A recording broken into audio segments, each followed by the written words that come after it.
Nu, jums arī tāpat kā visam pārējiem internetam likās, ka jums ir UDHS.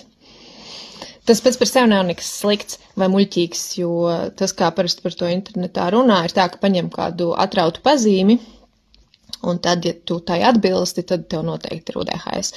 Kas, protams, tā nestrādā, jo lietas, kuras var diagnosticēt kopumā, ir pazīmju kopums, un tā kā izraujot vienu, piemēram, emociju regulācijas grūtības, tas neko daudz nepasaka, jo cilvēki var piedzīvot emociju regulācijas grūtības tāpēc, ka nav izgulējušies, vai arī varbūt, piemēram, arī tāpēc, ka viņiem nav tādu prasmju.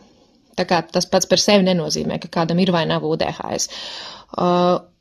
Un psihiatra Linda Rubene to ļoti forši apraksta rakstā, kas tad man ir, ja man nav UDHS. Viņa tieši runā par šo, kāpēc mums rezonē šī tēma, un arī piedāvā veselu virkni alternatīvu. Tātad, ka, piemēram, ja man uzrunāja šī UDHS pazīme, tad varbūt ir vērts padomāt par šo vai to, kas ir ļoti noderīgi, jo, tomēr, ja jau mums rezonē šīs tēmas, tad varbūt ir vērts uzzināt, kādi ir varianti, kāpēc tā varētu būt, un vērsties pēc palīdzības, jo nav jādzīvo grūtībās un ciešanās, un dzīvi var daudzējādā ziņā atvieglot.